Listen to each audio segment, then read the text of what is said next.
You know, the first time I ever picked up drugs, I was 14 years old. I was 12. It's just, that's so mind-blowing that children would pick up drugs and try meth for the first time at the age of 14. I felt like everything in my life was just such a mess. I didn't know who I was, what I wanted to be. So many people hurt me throughout my life, throughout my childhood. People lied to me. They said they were somebody that they weren't. It was just a crazy experience. I picked up drugs. I picked up drugs hardcore so I could forget. I started using drugs at the age of 14. Randomly throughout my life until 26, it was just random here and there drug use. At the age of 26, my children's father up and left me and the kids. I had to provide for us. I didn't know how to do that. He did it. I was lost. My world was shattered. I picked up drugs. I picked up drugs to forget, to not feel, to relax, for the anxiety to go away. I wanted it all to disappear. I didn't want to feel it anymore. So, I went and met with the guys that had it. I went and became those guys. I went and became something I said I never would. I used drugs to forget all the hurt that people did to me, what he did to me, all the lies that happened to me. And about 4 years ago, I was done. I was so done. I was ready for a new life. I wanted my children back. I wanted to be healthy. I wanted to wake up. I wanted to know what it was like to get them off to school again. And that's what happened. I asked the guy I was living with to go and get drugs. I borrowed more money that day. About $500. I said it was for something else that it wasn't.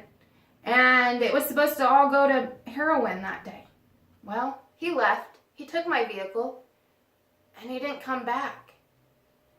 I was stuck digging in a carpet. I was withdrawing. I was sick. I was shaking. I needed something.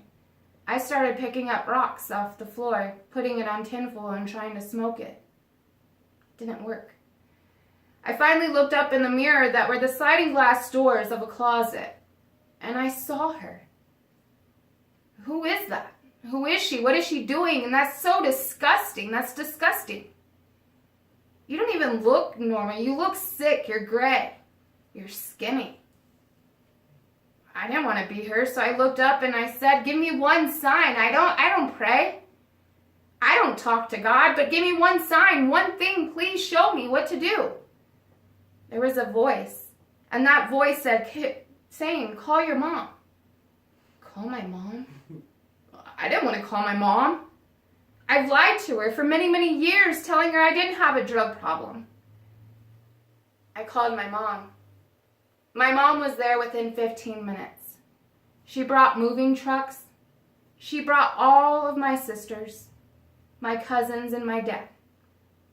We packed up a house in a couple hours. Mind you, I'm withdrawing the whole time and being sick the whole time, and the whole time my dad's holding me and telling me, we're going to get through this together. We did. And they took me home to their loft, and for 4 months I sat in that loft. 4 months I prayed for my children. I wrote in a journal every day of what's going on in my head. Why are these feelings coming? Every time I snuck down the stairs, there was my dad. What are you doing? Well, I'm getting water. Well, I'll get water with you. I'll sit here with you. Okay, Dad. Then it was back up the stairs. I went. For 4 months I did that. But that 4 months was healing. I saw what a support system I truly had, that I felt like none of them understood me. And today, maybe they still don't. But they stood by my side. And I knew a man throughout my addiction named Michael Day. Michael Day became a business partner to a radio station. 4 years ago, he asked me, what do I got to do to keep you busy?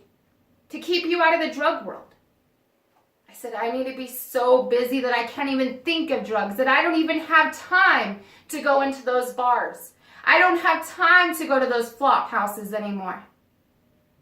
And he said, what about a radio station? And I said, you're full of it. You're so full of it. And he said, I'm serious.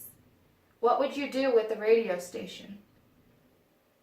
Well, I'll help others. I will show others that there's hope, that they too can take their lives back. And that's what our mission here is at 99.7 KPJMLP. We show others that there's hope. They too can take their lives back. We'll help point them in the right direction. I believe everything happens for a reason, and people come into your lives for a reason. And you've come into my life for a reason. I love what you do, and me and you have such similar histories that as soon as we met, we were fast friends, and I knew I wanted to be a part of what you were doing. And we're making a difference every day. Every day we're letting people know that other people have been there and made it out. You too. Yeah. You've went through Walking Through Walls seminar with Elton Mellon. I did. Well, like I said, I started drugs when I was 12 years old. I started crushing my Ritalin and snorting it, and then selling it. And then I realized cocaine was better. And I started getting that and selling it. I've been through a cycle since I was 8 years old of counselors, addiction, depression, suicide attempts, over and over and over. Different drugs. I'd quit one, be sober for a minute, pick up another, or pick up where I left off. I've done this cycle so many times. 3 years ago, I quit meth and opiates. And I started seeing myself doing the same thing with alcohol because, hey, it's legal. It's just a couple drinks. But I saw it, and I didn't want to go down the same path, be stuck in that same tornado cycle I've been stuck in most of my life. So I met Elton, and he said, I want to tell you something. I want to talk to you for just 20 minutes. And it's not like any counseling you've been to where they've always kicked you out and told you they've hit a wall and they can't see you anymore. I just want to talk to you for 20 minutes, and I don't care about your past. I just want to show you something. I said, as long as I don't have to talk about my past or go there, I'll listen to whatever you have to say. I can be open-minded. And I sat down with Elton Mellon, and I thought, oh my gosh, he's right. Why do I keep dwelling on the past and doing the same things and expecting something different? I needed to do something different, and it showed me a way to think differently, to set goals, to look to my future instead of dwelling on my past and keep making the same mistakes. And that's what I really needed. And you're still sober today. Yeah. You're still trucking along. I'm still doing it. I'm still here. And I'm so much happier than I have ever been. I'm really happier since I've taken that first seminar than I've been maybe ever. It is possible. There is hope. And you too can take your life back with Walking Through Walls seminar with Elton Mellon. He asks one thing in every seminar we do. He says, Pam, how do you know you are better? How did you know it was time, that you were ready to go out into the world? Well, I finally looked in the mirror. I was in the loft, and I went and looked in the mirror. I sat there for a while, and I got closer to the mirror, and then I got closer, and I just wanted to look at my eyes. And then I screamed, Mom, come here, hurry. And she comes running up, and she says, what's wrong? And I said, oh, my eyes, look at them. Well, what's wrong with your eyes? They're beautiful. Thank you. You too can take your life back. There is hope. If we can do it, you can do it. Absolutely.